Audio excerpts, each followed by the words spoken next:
For the love of Ahlul Bayt alayhimus salam, sallu ala Muhammad wa ali Muhammad. For the love of Fatimatu Zahra in particular, a second salawat ala Muhammad wa ali Muhammad. For the hastening of the reappearance of the master of our time, a louder salawat ala Muhammad wa ali Muhammad. Once again amongst us is the month of Shahru Ramadan. A month that when it comes, it doesn't come alone. But as the hadith of Rasulullah says, قَدْ أَقْبَلَ إِلَيْكُمْ شَهْرُ اللَّهِ, that the month of Allah has come towards you. You see, this hadith of the Prophet was a sermon which the Prophet gave on the final day of Sha'ban. And if you want to understand that what is the uniqueness of this sermon, when Saduq narrates this riwayah, you find that the Ravi and the narrator is Amir al-Mu'mineen and he is narrating from Rasulullah. In other words, Babu Madinatul Ilm is narrating from Madinatul Ilm. That the door to the city of knowledge narrates from the city of knowledge. And Rasulullah says, قَدْ أَقْبَلَ إِلَيْكُمْ شَهْرُ اللَّهِ بِالْبَرَكَةِ وَالرَّحْمَةِ وَالْمَغْفِرَةِ. That when this month comes, it comes with three things. The first thing it comes with is barakah. It comes with blessing. You see, barakah is something which gives quality into a life of a person. There are many individuals, they try to accomplish something in life, but they're not able to do it because barakah isn't there. But there are other individuals in a very short amount of time, they're able to accomplish something great. Why? Because there is barakah and blessing over there. This month is that month of barakah and blessing. In other months, what would take you time, what would take a great amount of effort, in a small recitation you can accomplish within this month. That's why it's stated that within this month, reciting one ayat of the Quran is equivalent to reciting the entire Quran.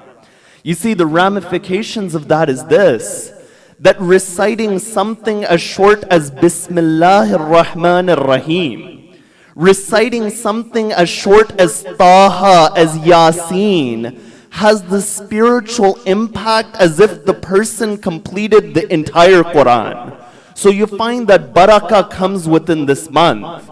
Then at the second level, you find that rahmah and maghfirah are there as well, that the mercy of Allah and His forgiveness, they come. Now in the subsequent nights, I'll examine what each of these different wordings mean, rahmah and maghfirah. But you find that this month, the Prophet, after saying that it comes with barakah, rahmah and maghfirah, he says, huwa shahrun indallahi afdalul shuhur, wa ayyamuhu afdalul ayyami, wa layalihi afdalul layali. He says, this month near Allah is the best of months. Now over here, the istilah, the term which is used, is that in the law with Allah, this is the best of months. There are many people, they ask the question that why is it in Islam that we use the lunar calendar instead of the solar calendar? When you go on the Shamsi calendar, the solar calendar, there's many benefits that we see. There is a level of consistency in the solar calendar. When it comes to agriculture, when it comes to having an order in our life, the solar calendar is something which is more consistent. But over here, when you look within the Quran, and when the Quran describes the different months, it says, Inna iddata shuhuri indallah itna ashara shahra. That the months with Allah are 12 months. What this goes to show is that these months within the Quran, if you want to understand what their value is, you can't do it through the natural means. Naturally, by our sight, by our intellect, we can understand the value of the solar calendar. But when it comes to understanding these months, then you have to go towards Allah in the Lahi, and you have to go towards the door of revelation. And there's many hadith about these months. One of those hadith you listened to in the lecture before this, which said, La tu'adul ayyam fa tu'adikum, don't oppose the days, so the days oppose you, in reference to the Imams of Ahlul Bayt alayhimus salam. So you find this is that first line within that sermon. After that, the Prophet of God, he says, Huwa shahrun du'itum fihi ila diyafatillah, within this month, you have been invited to be the guest of Allah and the banquet of Allah. You know, every gathering, the greatness of that gathering is in proportion to the greatness of the mudif and the host. The greater the host is, the greater that banquet is. Over here within this month, the host is Allah. That the banquet is the banquet of Allah within Shahr Ramadan. It says, وَدُعِيتُمْ فِيهِ إِلَى ضِيَافَةِ اللَّهِ. Now what exactly does this mean that Allah has invited you? You know, when you look within the Quran in one ayat describes what the invitation of Allah is. It says, يَا أَيُّهَا الَّذِينَ آمَنُوا استجيبوا لله وللرسول إذا دعاكم لما يحييكم. That, O you who believe, accept the invitation of Allah and His Prophet when they invite you towards that which gives you hayat and life. So the quality of Allah inviting or Rasulullah inviting is whatever they invite you towards, that reality gives you hayat and life. Whatever the Prophet invited somebody towards, whether it is describing the month of Shahr Ramadan, or whether it's raising the hand of Amir al-Mu'mineen on the day of Ghadir, each of these acts gives hayat towards a person. So you find that this is that level. But you see, when it says that in this month you have been invited to the banquet of Allah, that life which is referred to isn't that life of this world. The life of this world is only a reflection of that life within the Quran.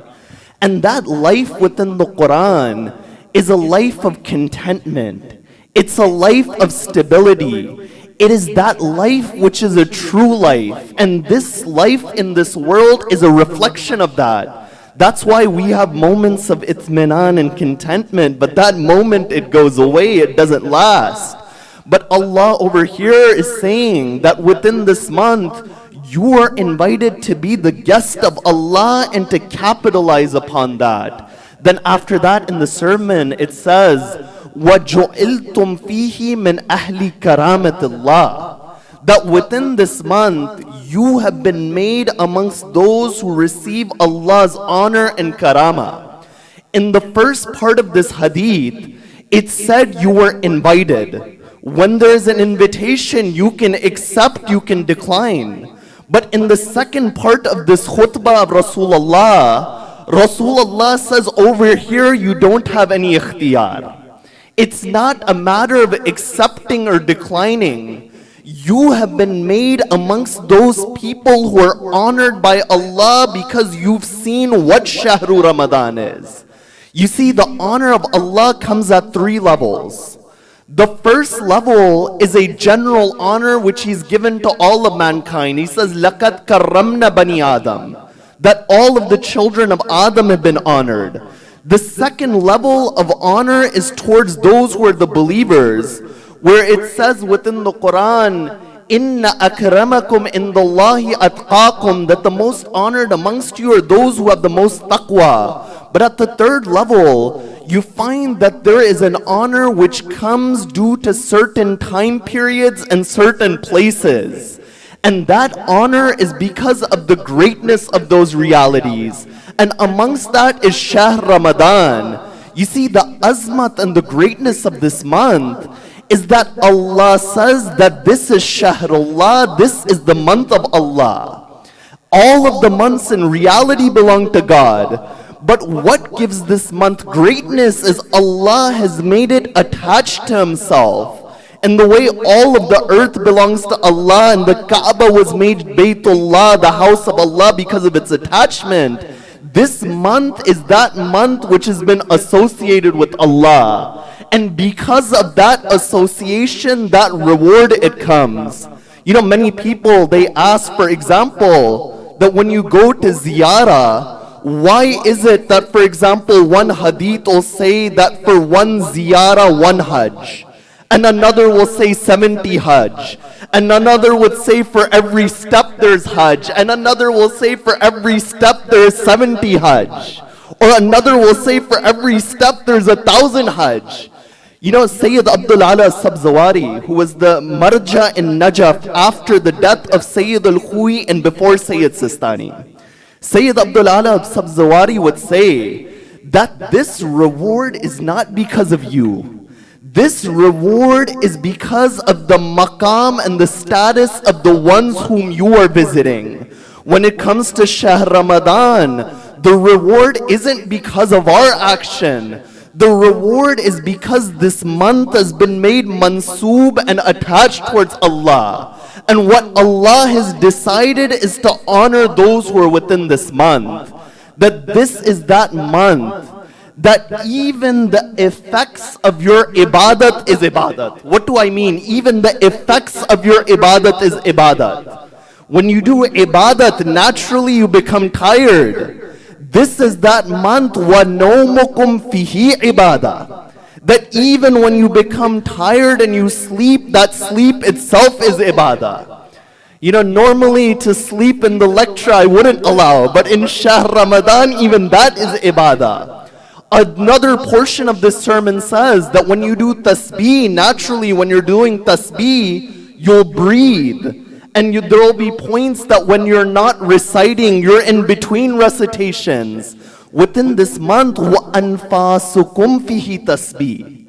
That even your breath within this month itself is the tasbih of Allah. That what is the greatness of this month? Amongst the ayat which speak about this month is that verse which I recited at the beginning of this lecture. And that verse, it says, Ya ayyuhalladina amanu. كتب عليكم الصيام كما كتب على الذين من قبلكم لعلكم تتقون. That, O you who believe, fasting has been prescribed for you in the way that it was prescribed for those before you in order that you can have taqwa. You see, the time is against me. But within these few short minutes, in order to prepare ourselves for the rest of the month, I think it's important for us to understand that what is the reality of Sawm and fasting? That what position does this ibadat hold? You know, when you look in the Quran, right, you'll see this line, وَأَجْرُهُمْ عَلَى اللَّهِ. The reward of this action, its ajr is upon Allah. Allah will give the ajr. A person is sabir, وَأَجْرُهُمْ عَلَى اللَّهِ. A person is virtuous, wa ajruhum Allah. A person repents, wa ajruhum Allah. But when it comes to fasting, Allah doesn't say wa ajruhum Allah. The reward is upon Allah. Allah says, فَالصَّوْمُ لِي وَأَنَا أَجْرُ بِهِ. Allah says that fasting is for me and I myself am the ajr and the reward of fasting.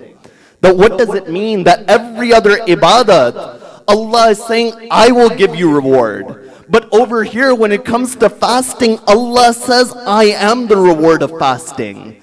That means that within this worship, there are certain qualities that aren't in any other worship. When Allama Tabatabai would explain this hadith, he would say every single act of worship, you have to perform the action. When you pray, you do something. When you go to Hajj, you perform something. But when it comes to fasting, you're staying away from something. In other words, you're not performing an action, but you are staying away from an action and it becomes ibadah. And every other form of ibadah, when you're praying, a person is able to see that this person is praying. And when you go to Hajj, everyone sees that that person went to Hajj. But when a person is fasting, you find that they're at the peak of ikhlas and sincerity. Because when you look at the face of a person who's fasting, you don't know whether they're fasting or not generally. So you find Allah says that I myself am the reward of fasting. In another hadith, Imam Sadiq alayhi salam says,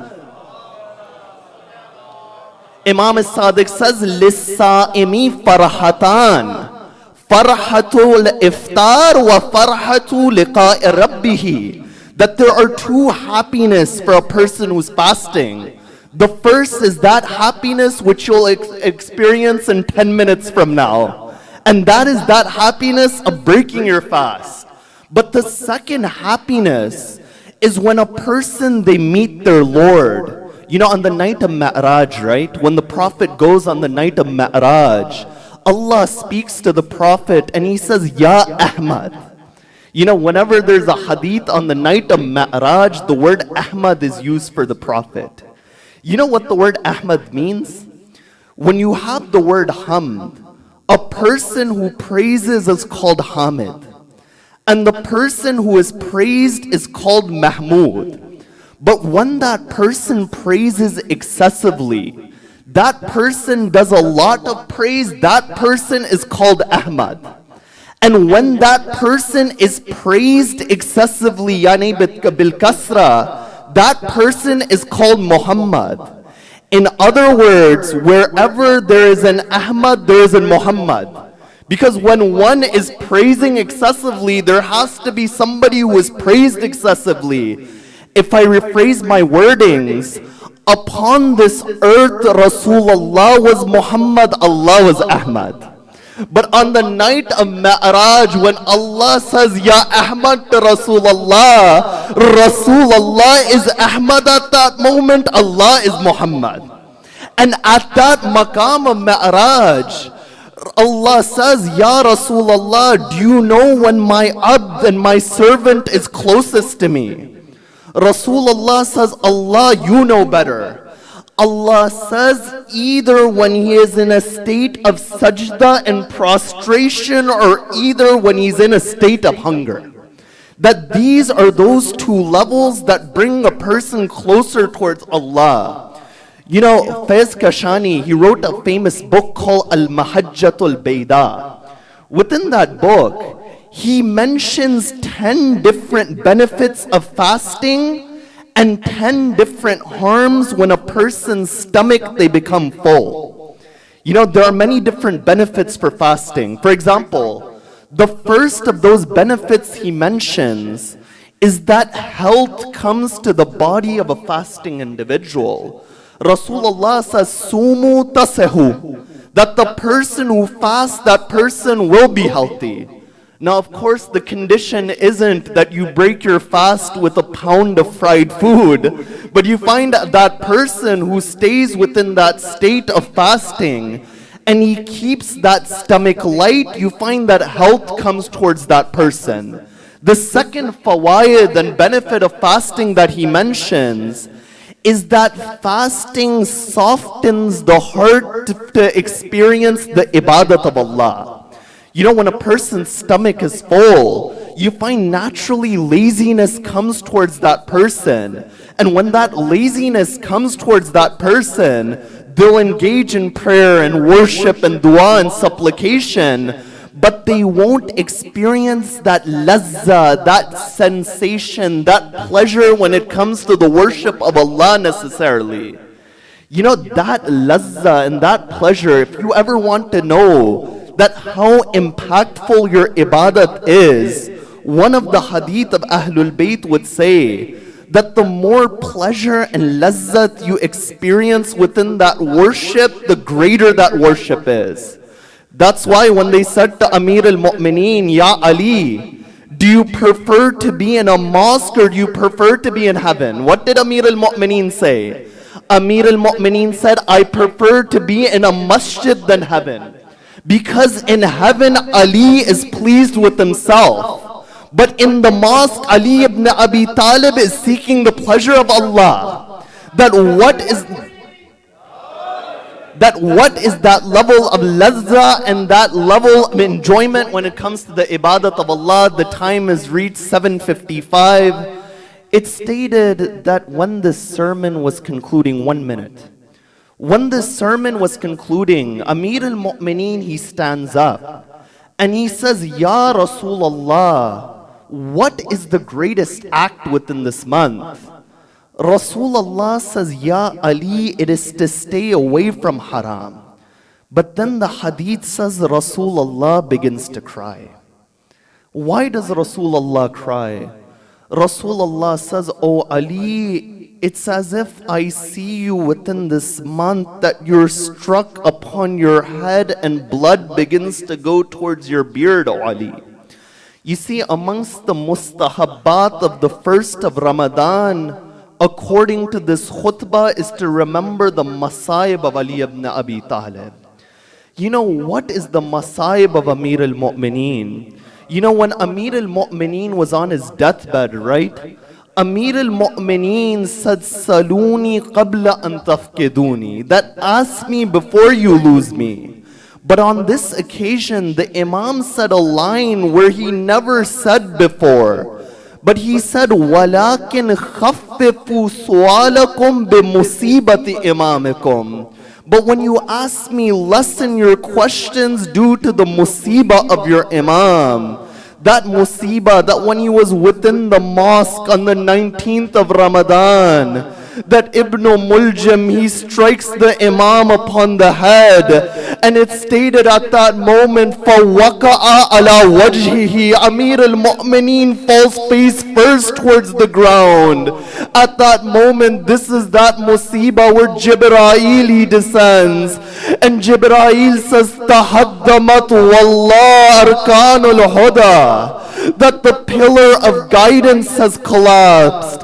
Infasamat wallah al-urwatul wutqa, and that rope connecting the heavens and the earth has been cut. قد قتل علي المرتضى قد قتل ابن عم المصطفى. ala la'natullah ala al-qawm al-dhalimin. Ya Allah, through the right of Muhammad and Ali Muhammad, that wherever the followers of Ahlul Bayt are in difficulty, help them. Wherever they're sick and ailing, cure them. Anyone who has any hajat for this world or the hereafter that are beneficial towards them, granted towards them. Ya Allah, allow us to walk upon the footsteps of Muhammad and Ali Muhammad, and grant us the shafa'ah of Muhammad and Ali Muhammad. ربنا تقبل منا إنك أنت السميع العليم. صلوا على محمد وآل محمد.